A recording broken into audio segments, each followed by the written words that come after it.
Boa noite a todos. Jesus nos abençoe com sua paz. Labirinto é uma construção composta de múltiplas divisões, galerias, corredores, dispostos de tal modo que eles formam vários caminhos falsos, sem saída. A saída única, verdadeira, é muito difícil de achar. Segundo o mito, o mais famoso dos labirintos foi construído por Dédalo, um arquiteto grego, e ficava situado em Creta, grande ilha do mar Egeu. E nesse labirinto, o rei Minos mandara encerrar seu monstruoso filho, o Minotauro, que tinha corpo de homem, mas cabeça de touro. Ele era alimentado com carne humana.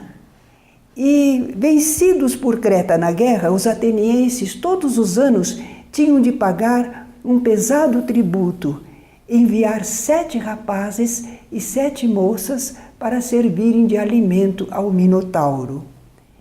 Teseu, rei de Atenas, herói grego, pôs fim a essa situação, porque corajosamente ele foi enfrentar o Minotauro.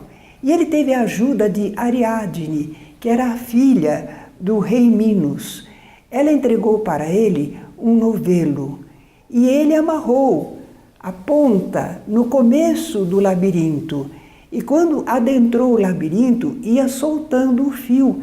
Quer dizer que ele não se perdeu no labirinto, ele poderia voltar a hora que quisesse. Ele entrou no labirinto, matou a fera e retornou a salvo.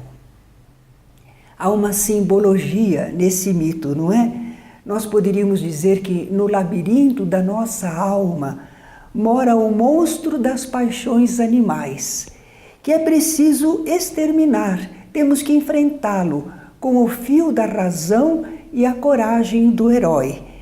Senão continuaremos pagando um pesado tributo, o sacrifício das nossas melhores energias e esperanças.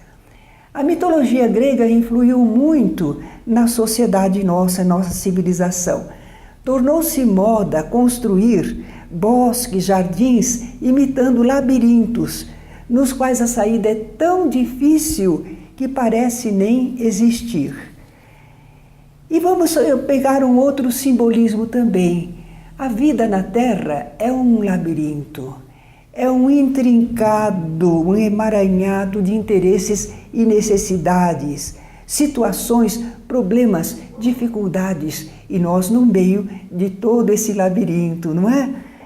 Nós ingressamos no labirinto terreno ao nascer, ao encarnar. Quando foi logo no começo da nossa existência, da nossa infância, nós não percebíamos dificuldade nenhuma, nós corríamos de cá para lá, procurando uma saída, não é? Mas nós tínhamos a impressão de que logo, adiante, nós encontraríamos a saída certa.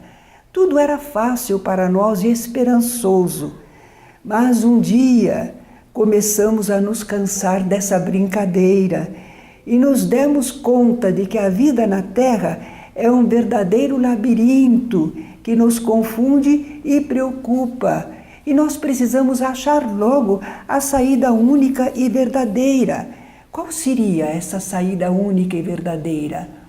Um modo de viver bem, tanto individual quanto coletivamente, que nos levasse a uma perfeita ordem e estabilidade na sociedade, com liberdade, paz, satisfação para todos. Essa seria a saída do nosso labirinto. Mas a humanidade tem procurado essa saída. É isso que a humanidade vem buscando, desorientada, inquieta. Ela vem procurando a saída certa do labirinto terreno. Tem buscado caminhos nas mais variadas filosofias, em diferentes sistemas, organizações políticas e sociais. Isso que está se procurando, como organizar a sociedade, como encontrarmos um caminho de paz para todas as criaturas. Mas parece que os resultados não têm sido satisfatórios, porque basta a gente assistir o noticiário dos jornais, da televisão, do rádio, quantos problemas, quantas dificuldades, quantas confusões, quanto descalabro.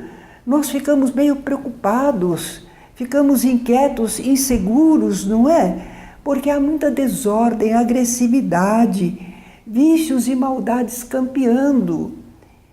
Todos parece que se sentem importunados e oprimidos. As pessoas não têm aquela expressão alegre, confiante, esperançosa. As pessoas estão de senho franzido, né? Cara feia. Estão muito preocupados, tensos. É assim que as pessoas andam. Há um vai e vem desesperado, porque uns estão buscando aquilo que outros já estão rejeitando, porque viram que não dá resultado. É interessante isto, não é? Às vezes a gente já sabe que certas coisas não dão resultado, mas outras pessoas estão em busca, todos cheios de ilusão e de esperança, não é?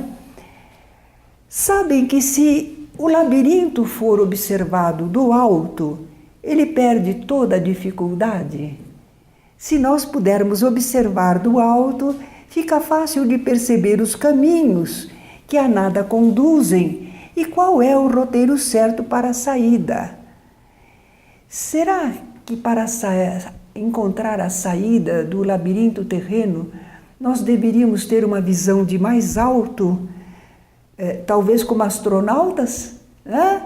Aquele astronauta russo que foi ao espaço, ele olhou aqui para a Terra, não é?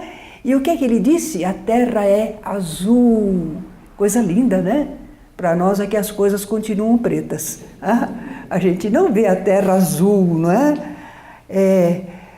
Talvez que nós precisássemos desta visão de mais alto, mas não somos astronautas. Não somos astronautas, mas somos capazes de pensar, de raciocinar. E nós então podemos examinar a vida em termos espirituais. É outra visão, é outro modo de enxergar, não é?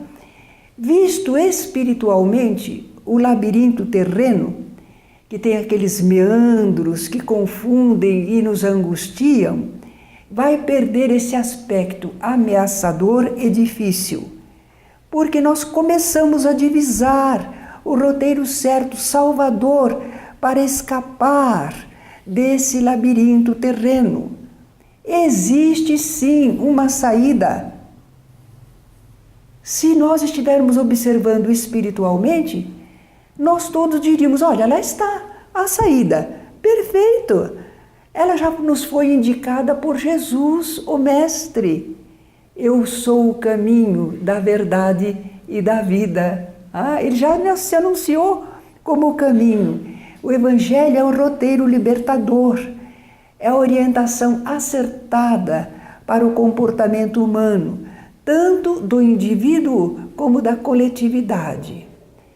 Vejamos a orientação de Jesus para o indivíduo, para cada um de nós. Sede filhos do vosso Pai que está no céu. Deus é Espírito. Em outra oportunidade, Jesus falou assim para a mulher samaritana, não é, à beira do poço de Jacó. Deus é Espírito. Nós também somos seres espirituais, criados por Deus. Fomos criados à imagem e semelhança do nosso Pai, do nosso Criador. Nós temos uma natureza espiritual. Nós temos capacidade de pensar, sentir e agir sobre o mundo material, sobre as pessoas, as coisas. A vida terrena, corpórea, não é a única para nós. Ela também não é a mais importante. A mais importante é a nossa vida espiritual. Ela é que é fundamental. Ela é que não termina. Ela é a nossa verdadeira vida, não é? Através do corpo, nós, espíritos, estamos somente buscando a nossa realização espiritual, o nosso progresso, as nossas felicidades mais altas e duradouras. Entretanto, não sabendo disso, algumas pessoas investem na realização material apenas. Toda a sua inteligência, toda a sua capacidade, mas voltada para a vida material.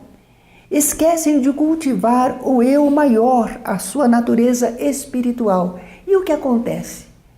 vem o embrutecimento, desencanto, cansaço, sensação de perda, de inutilidade. Ah, sim, querer viver apenas para a matéria é um caminho sem saída. Não nos leva ao que nós desejamos, ao que nós almejamos. Quando Jesus recomenda sede filhos do vosso Pai que está nos céus, Ele está nos dizendo para vivermos como seres espirituais que somos. Embora estejamos encarnados, somos seres espirituais. Não podemos viver apenas para a matéria. Outro aconselhamento de Jesus para cada pessoa, cada indivíduo: vigiai e orai para não cairdes em tentação. É interessante este assunto de tentação. Nós não podemos fugir das tentações, não adianta querer fugir. Elas estão em toda parte. Sabem por quê? Porque elas resultam não das coisas, das pessoas externamente, mas do apetite, do gosto, da tendência que nós carregamos conosco. Aquilo que tenta uma pessoa, a outra não tenta não. Então, a tentação não está nas coisas, nas pessoas, nas situações, está no nosso gosto, na nossa tendência, na nossa preferência. E, infelizmente, nós ainda temos muito apego, muitos interesses inferiores. E essas são as tentações que nós enfrentamos. Mas Jesus nos pede para vigiarmos e orarmos, a fim de não cairmos quando passarmos por essas sugestões inferiores, não é? Vigiar é prestar atenção para manter o equilíbrio, a pureza dos costumes. Talvez que alguém diga: "Ih, virtude, está falando de virtude. Virtude é caretice." Não é caretice, não. A virtude é defesa, segurança pessoal, é a conservação da nossa integridade. Quando nós nos amamos, nós cuidamos de nós mesmos. Nós temos que manter o nosso eu. Não podemos ceder, não podemos ser invadidos espiritualmente, não podemos ser desorientados do nosso verdadeiro caminho. Então a virtude é aquilo que nos mantém livre das injunções outras, que nos mantém no bom caminho. Então no mundo nós lutamos pela nossa integridade física. Nós defendemos o nosso corpo, a nossa vida material. Usamos força para isso. Armas, artes marciais, judô, karatê. Mas espiritualmente, para a nossa liberdade pessoal, as armas são outras. Não são armas do mundo material. Por exemplo, amor próprio. Vocês vão dizer: mas amor próprio é uma coisa ruim. Não, no bom sentido. Aquele senso de dignidade pessoal, aquela defesa do próprio eu, o respeito por si mesmo, não é? Isso é importante. É a nossa defesa pessoal, é a nossa luta, o nosso modo de lutar para nos mantermos, nos defendermos espiritualmente. Entretanto, muitos se deixam dominar, escravizar e corromper por vícios sociais. Álcool, fumo, drogas, sexolatria. Outros se prendem às atitudes de grupo, à opinião alheia, ficam presos, dependem da opinião alheia. Olha a moda, não é? Como as pessoas são escravas da moda muitas vezes. Acompanharam um tanto, sim. Vocês vão me perdoar uma observação muito pessoal. Eu nunca quis usar calças jeans. A única vez que eu usei era um jeans que não era jeans, porque era da Burda e era um tecido completamente diferente. É que me parece que as pessoas estão uniformizadas, não é? Todo mundo usa jeans. É um padrão. Ficou igual. E é moda. E a gente é escravo da moda. Assim como são escravos de grifes famosas, não é? Ou as calças jeans rasgadas, não é?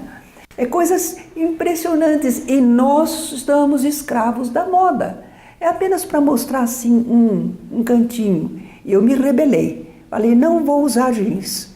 tantos tecidos para calças, por que eu tenho que usar jeans? O tecido me parecia meio grosseiro, meio... Tá certo, uma hora esportiva, quem sabe, mas não para sempre, não é? Mas o que eu quero dizer é que as pessoas se prendem a essas atitudes de grupo e são escravos de moda e de preconceitos. Preconceitos também. Em grupos sociais há certos preconceitos. Certas pessoas que não são aceitas, certas atitudes, não é?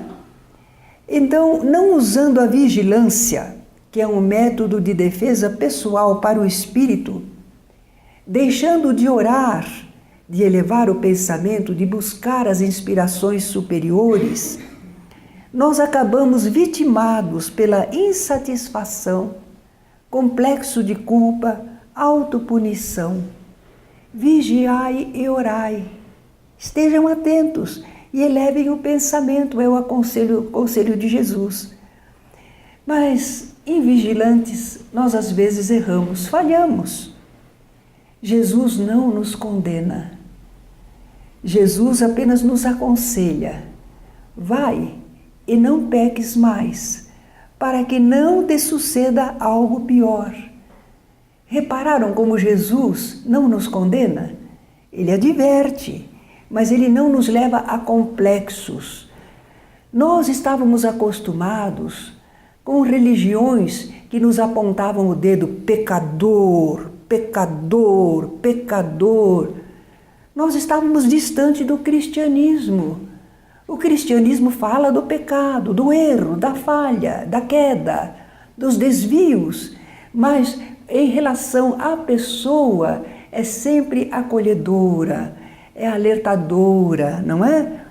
Então Jesus não nos isenta de responsabilidade, claro, a cada um segundo suas obras, mas ele nos encoraja e reanima para que nos recuperemos, para que consigamos de novo o nosso equilíbrio. Em relação à vida coletiva, Jesus também tem uns aconselhamentos muito úteis. Seja o vosso falar sim, sim, não, não, porque o que passa disso é de maneira inferior, vem do maligno. É aconselhamento de Jesus. E o que a gente vê aí? A importância da verdade para a nossa vida. Por falta da verdade é que o mundo anda desorientado.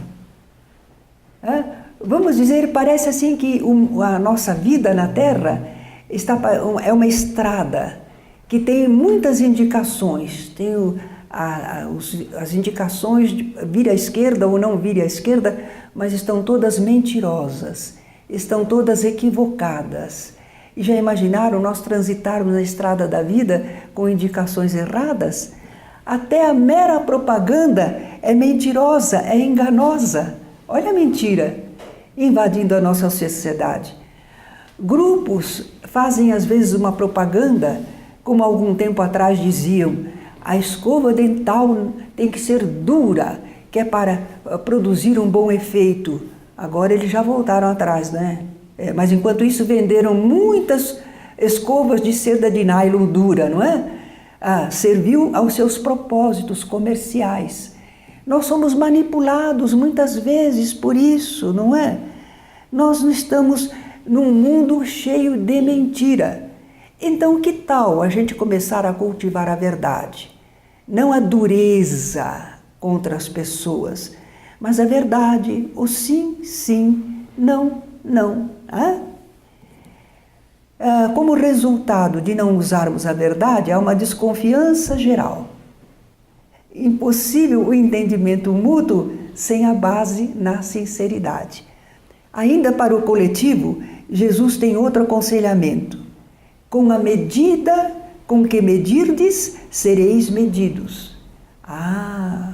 Qual a atitude que nós vamos tomar nos nossos relacionamentos? Que modo de nos comportarmos? Como nos relacionarmos com o semelhante? Olho por olho, dente por dente. Isso é uma lei antiga e muita gente ainda quer que funcione, que vigore. mas é uma justiça impiedosa, inflexível. Não seria melhor nós seguirmos o que Jesus falou? Perdoai para ser desperdoados? Ah? Já imaginaram que seria muito melhor vivermos com misericórdia uns para com os outros, não é? Disse Jesus também: tudo quanto quereis que os homens vos façam, fazei-o vós a eles. Ah, mas aí é uma sobrecarga. Tudo que a gente quer para si, a gente deve fazer para os outros, já imaginou? Nós queremos muitas coisas para nós. Então seria uma sobrecarga. Mas não é sobrecarga. É uma terapêutica ocupacional. Nós estaremos ocupados com coisas boas, em ajudar o semelhante. Isso nos desenvolve, traz melhoria para o grupo todo, traz promoção social geral, se todo mundo estiver interessado no bem geral. Olha que maravilha, não é? Repararam então que para o coletivo, Jesus está apontando verdade, tolerância e ação pelo bem comum. Ah, são atitudes salvadoras para a vida social, resultados libertadores. Se todos nós formos sinceros, compreensivos, ajudando uns aos outros, a vida não seria muito mais segura e agradável para todo mundo? Nós não teríamos medo de ficarmos ao Deus dará. Nós contaríamos com o amparo, o apoio de todos, já seria lei entre nós, seria o modo de nos relacionarmos, não é? Então, para sairmos do labirinto da vida social humana, a mensagem cristã é sim o roteiro certo. Cristianismo é o roteiro libertador. E ele já está conosco há 2000 anos. Não está não. Porque Jesus só começou a pregar quando estava ao redor de 30 anos de idade. Então, de 2000, vamos tirar 30, fica 1970. Não é? Ainda não chegamos em 2000. Tem aí também um engano da idade de Jesus, que teria nascido alguns anos antes daquilo que ficou registrado, e nós estamos em 2013. Mas fazendo as contas, nós ainda não chegamos a 2000, da mensagem cristã. Não faz 2000 anos que Jesus fez a pregação da sua doutrina. Mas mesmo assim, não é 2000 anos, mas é quase. Já estaríamos numa hora de sair do labirinto, de equacionar e solucionar os problemas que afligem a humanidade. E por que nós não saímos? Por que nós estamos ainda dando voltas nesse labirinto terreno? É porque nós ainda não tomamos o rumo salvador indicado por Jesus. E por que não? Por que não? Qual é o problema? É que requer esforço, disciplina e maior senso de justiça. Vamos lá. Olha Jesus falando. Desde os dias de João Batista até agora, o reino dos céus é tomado por esforço, e os que se esforçam se apoderam dele. Por que Jesus falou isso? É que antigamente, pela lei de Moisés, as leis anteriores, o que eles conheciam, aqueles profetas, as tradições, os crentes, os israelitas, que eram crentes em Deus, somente faziam o que lhes era determinado. O povo não sabia o que era certo e o que era errado. Precisava os doutores da lei lhes falarem, os sacerdotes apontarem, não é? Mas quando chegou João Batista anunciando o Cristo, é uma era nova que chega. É a era de Jesus. Então, desde João Batista, os seres humanos foram considerados capazes de fazer esforço voluntário e consciente para o bem. Já não dependendo mais das instruções outras, recebendo já a mensagem de Jesus mais aberta, mais franca, de acordo com a humanidade. Era época já de cada um saber o que deve fazer e não precisar perguntar aos outros. A orientação de Jesus era ampla, era geral, facilitada para todos. Jesus também falou além do esforço, ele falou da disciplina. Entrai pela porta estreita. Larga é a porta e espaçoso o caminho que conduz à perdição, e muitos os que entram por ela. Estreita é a porta e apertado o caminho que conduz para a vida, e são poucos os que acertam com ela. Essa porta estreita, esse apertado caminho, é o dever. O que é certo, o que é correto, o que é bom. Não, nem para lá, nem para cá. É reto, é direito, é sem tergiversação. Nós temos o caminho do bem e sabemos que é o bem e é para fazer o bem. Se entendemos, nós temos esse dever de fazermos o bem, que já compreendemos. Disciplina, disciplina. Maior senso de justiça também é requerido para nós. Se a vossa justiça não exceder a dos escribas e fariseus, de modo nenhum entrareis no reino dos céus, disse Jesus.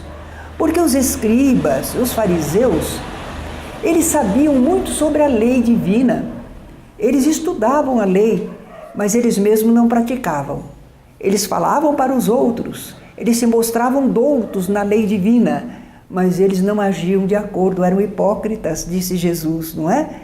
Então, se a nossa justiça, o nosso modo for assim, a gente sabe, mas não faz, então a gente nunca vai alcançar espiritualidade maior, não é?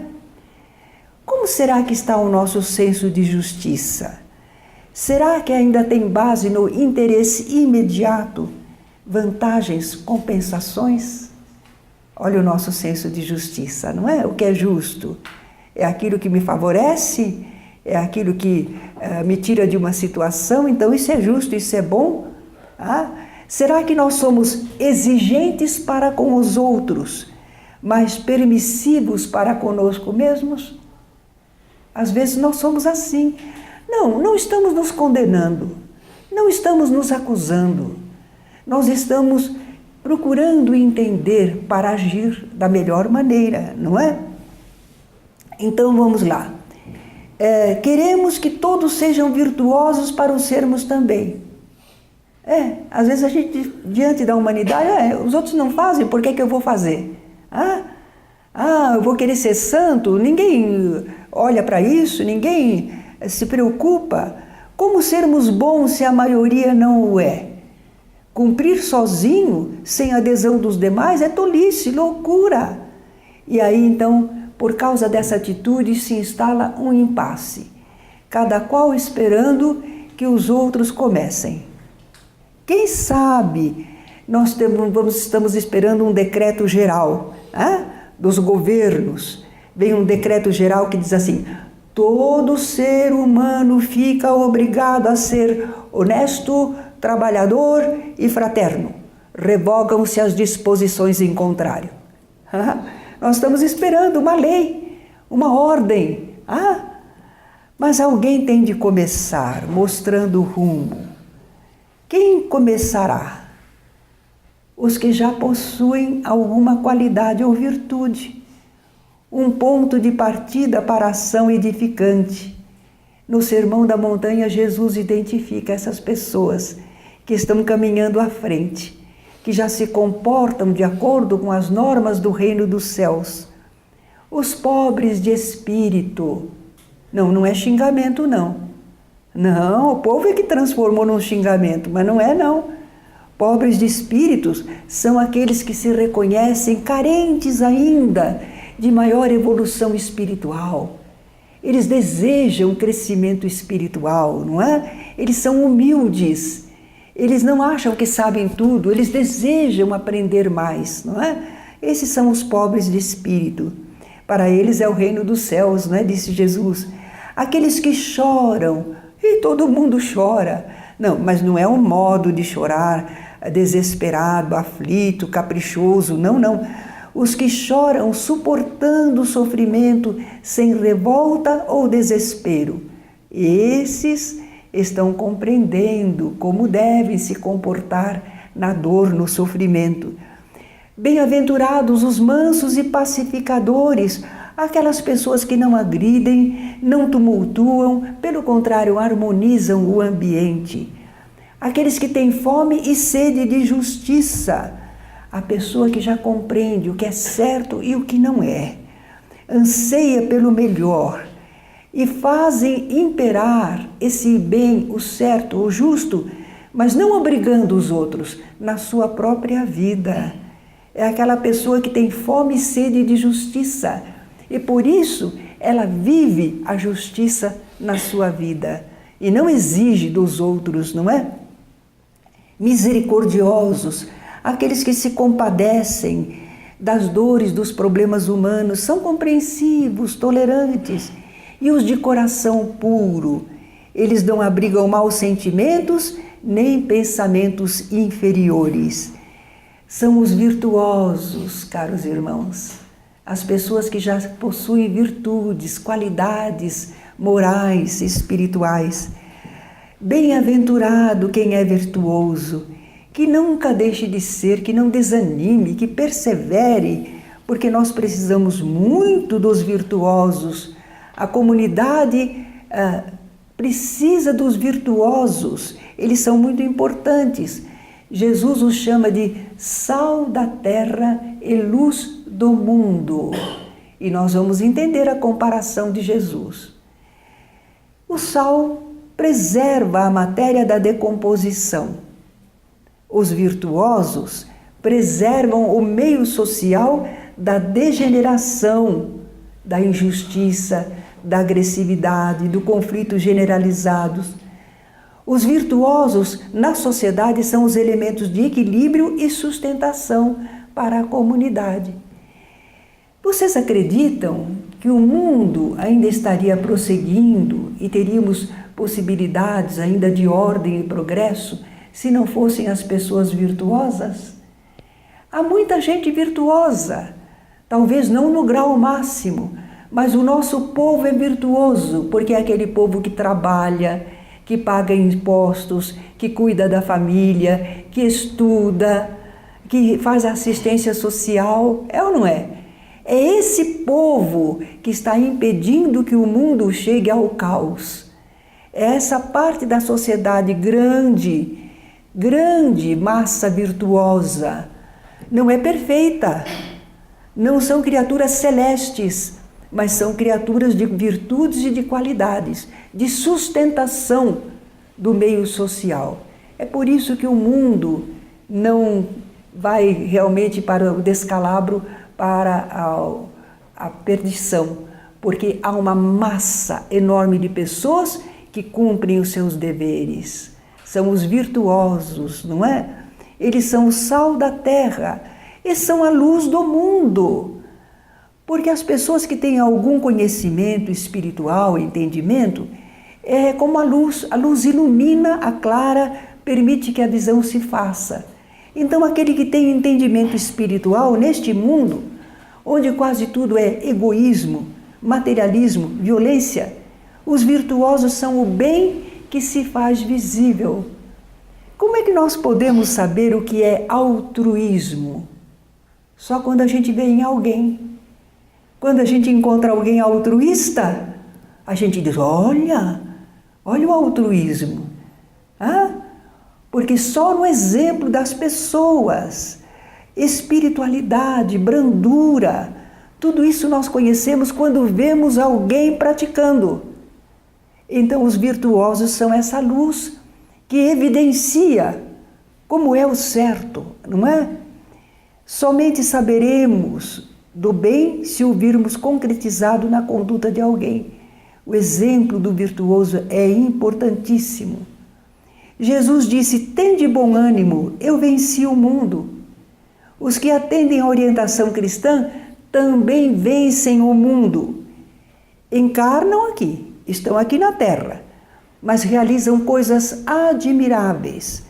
Conseguem entrar e sair com acerto nas situações da vida.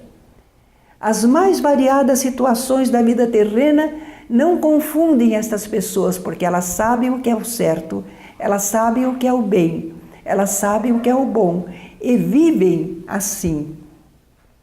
Então eles são capazes de matar a fera da inferioridade e elas superam as imperfeições e saem a salvo do labirinto terreno. Mas nós ainda hesitamos em aceitar inteiramente a orientação cristã para a nossa vida. Muita gente não é má, mas ainda não está com essa característica de virtude.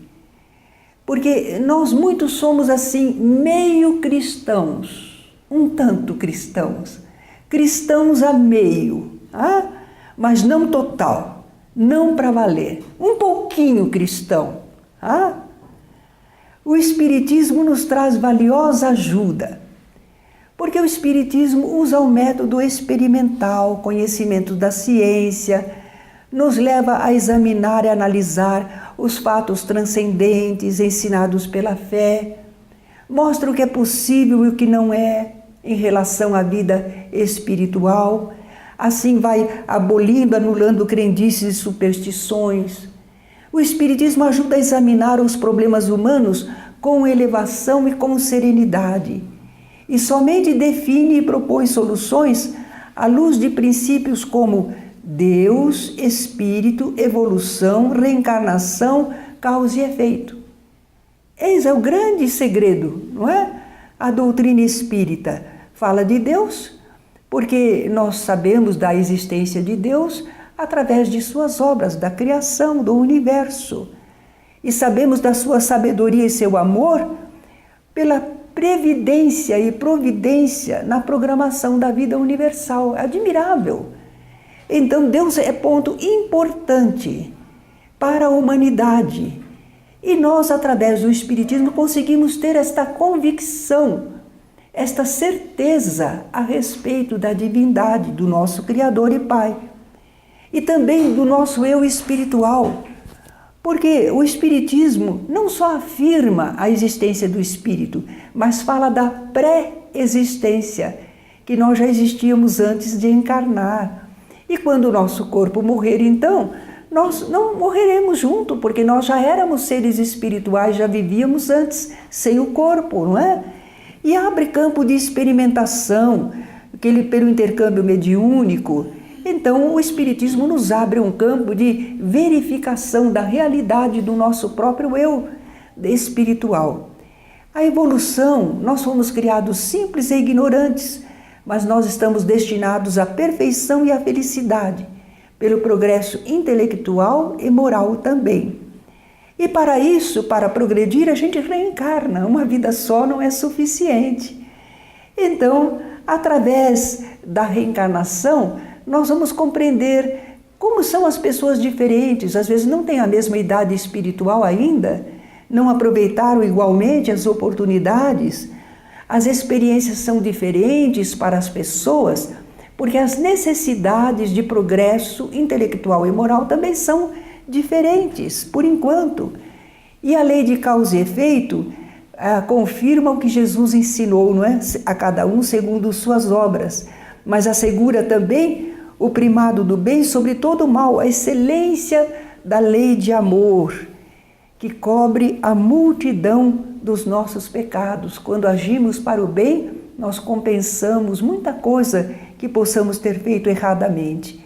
Com esses princípios, o Espiritismo consegue nos fazer pensar em termos de espiritualidade e de grande família humana. O Espiritismo nos convence de que há vantagens reais em se perder materialmente para ganhar espiritualmente. É a grande luta, não é? É a grande dificuldade nossa, porque nós somos imediatistas, enquanto não compreendemos a vantagem que há em, às vezes, se perder materialmente, mas se ganhar para a vida espiritual, que é imortal. O Espiritismo, então, ele reedita com clareza a mensagem do Cristo, o convite dele, né? porque é o único caminho verdadeiro para a redenção da humanidade, para a construção de um mundo melhor.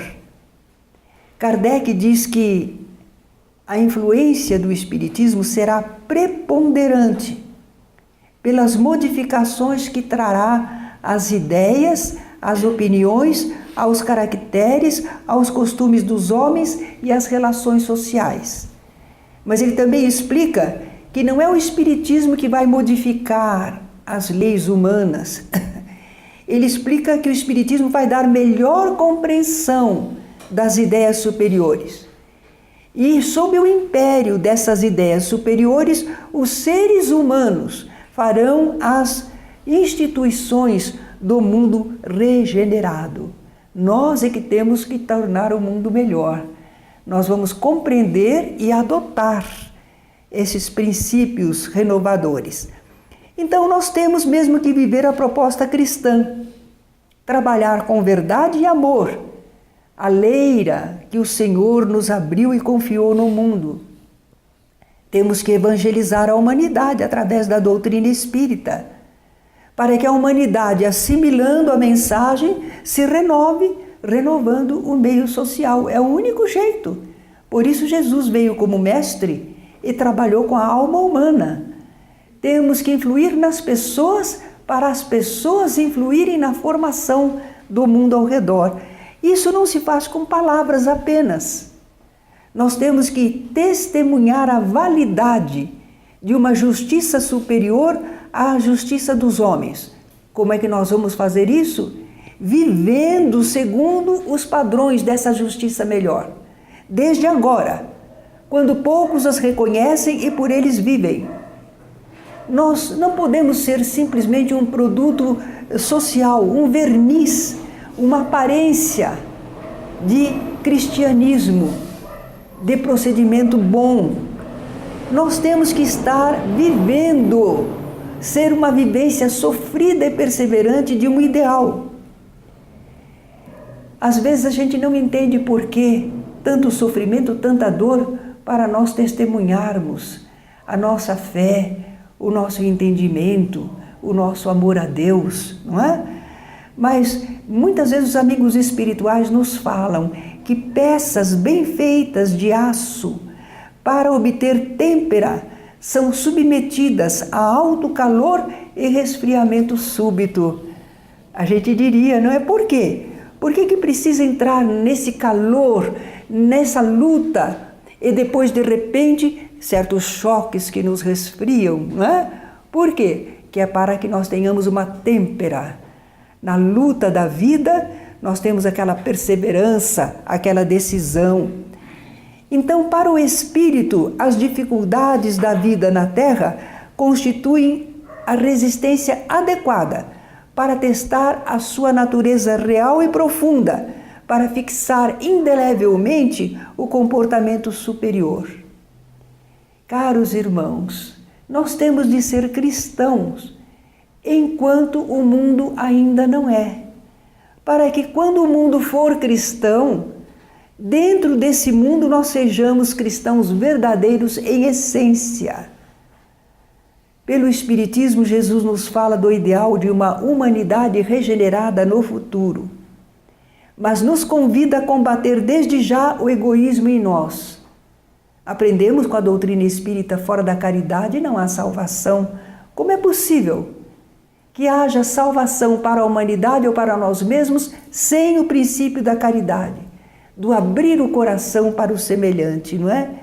E Jesus nos pede que sejamos sal da terra e luz do mundo, nessa grande fase de transição pela qual a humanidade está passando. Até quando, hein? Até quando que nós teremos que ser bonzinhos, enquanto os outros ainda não são? Por que nós teremos de ser criaturas de fé, criaturas de fraternidade, enquanto os outros ainda são violentos ao nosso redor, não é? Até quando nós pensamos? Será que estamos incorrendo no mesmo erro de Moisés? O erro que interditou para ele a entrada física na Canaã prometida? Sabem? É uma lenda rabínica que fala isso. Diz que Moisés não pôde entrar fisicamente na Canaã, a terra prometida. Chegou até as portas, mas não pôde entrar. Ele queria entrar conduzindo o povo, liderando o povo. Mas a resposta de Jesus, do Senhor Jeová, foi: não. Se não posso entrar em Canaã como chefe, deixa-me entrar como o mais ínfimo dos comandados. Não. Se não posso entrar vivo, deixa-me entrar morto, que meus restos descansem na terra prometida. Não podes entrar por causa dos teus pecados. Pequei então contra Deus? Não, mas pecaste contra o homem. Duvidaste da sua fome instintiva de luz. Moisés procurou se justificar. O homem é covarde, bestial, invejoso, lascivo, mentiroso, infiel, sanguinário e perverso. Entretanto, quem és tu mesmo, senão um homem? E se tu compreendeste os meus preceitos, por que duvidas que os teus semelhantes também os venham a compreender um dia? Mas tardam tanto a aprender. Eles têm toda a eternidade para isso. Os homens devem ser pacientes. E eu, o Deus de misericórdia, também serei paciente.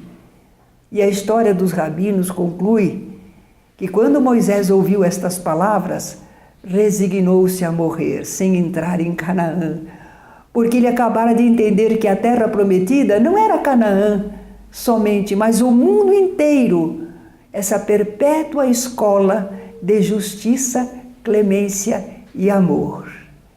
Então não vamos incorrer no erro de Moisés, não é? Pensar que a humanidade nunca vai melhorar. Nós melhoramos, mas se nós entendemos, por que os outros não vão entender? Cada um no seu tempo, não é? Então nós vamos ter essa convicção de que, uma vez desenvolvida na criatura a visão espiritual da vida e o senso de justiça e fraternidade, ela passa a atividade certa, sem retorno ao erro, com rendimento definido e cada vez melhor. Conhecereis a verdade e a verdade vos libertará. Aconteceu conosco, vai acontecer também com outras pessoas. Não desanimemos no esforço de evangelização com o testemunho da própria vida. Emmanuel nos fala do exemplo dos filhos do Evangelho nos tempos pós-apostólicos, os mártires. Depois dos apóstolos, continuaram as pessoas seguindo o Evangelho e enfrentaram dificuldades e oposições, mas eles transformavam espinhos em flores, pedras em pães, nas tarefas que o alto depositou em suas mãos. Assim também nós devemos fazer. Cada dia, no labirinto da vida humana, nós adentramos complexos meandros, costumes, hábitos, ideias, atitudes. Mora ali o monstro do egoísmo, do materialismo e da violência. E muitos estão sucumbindo pela morte dos ideais. Nós não podemos sofrer esse desânimo. Nós temos a doutrina espírita, e temos na doutrina espírita uma Ariadne simbólica. Não houve Ariadne que ajudou Teseu com aquele fio salvador? Pois a doutrina espírita é esse fio forte salvador que nós recebemos. Ali vê o pensamento do Cristo, escoimado dos erros, da ignorância, das deturpações da má-fé. Guiados por esse divino fio, nós podemos avançar confiantes e corajosos, decididos a vencer as nossas próprias imperfeições, socorrer os mais frágeis na fé, para todos encontrarmos paz e felicidade. No livro de Emmanuel, do Ave Cristo, ele narra que os gladiadores romanos, ao entrarem na arena, saudavam o imperador. Ave César, os que vão morrer te saúdam. mas que os cristãos, quando entravam na arena, saudavam a Jesus, Ave Cristo. Os que aspiram à glória de servir em teu nome, te glorificam e saúdam. Então, caros irmãos, embora os tempos sejam outros, mas a luta é intensa da mesma maneira, vamos nos juntar aos cristãos verdadeiros, os virtuosos, os de boa vontade. Vamos nos dispor ao labor evangélico e na arena da vida nós podemos saudar também. Ave Cristo, salve Espírito puro, nosso irmão maior, que vieste à terra para nos mostrar como sair do labirinto terreno pela rota do bem e do amor. Ampara-nos e guia-nos, ó Mestre sublime, pois contigo e por ti, hoje e sempre, queremos viver. Obrigada a todos.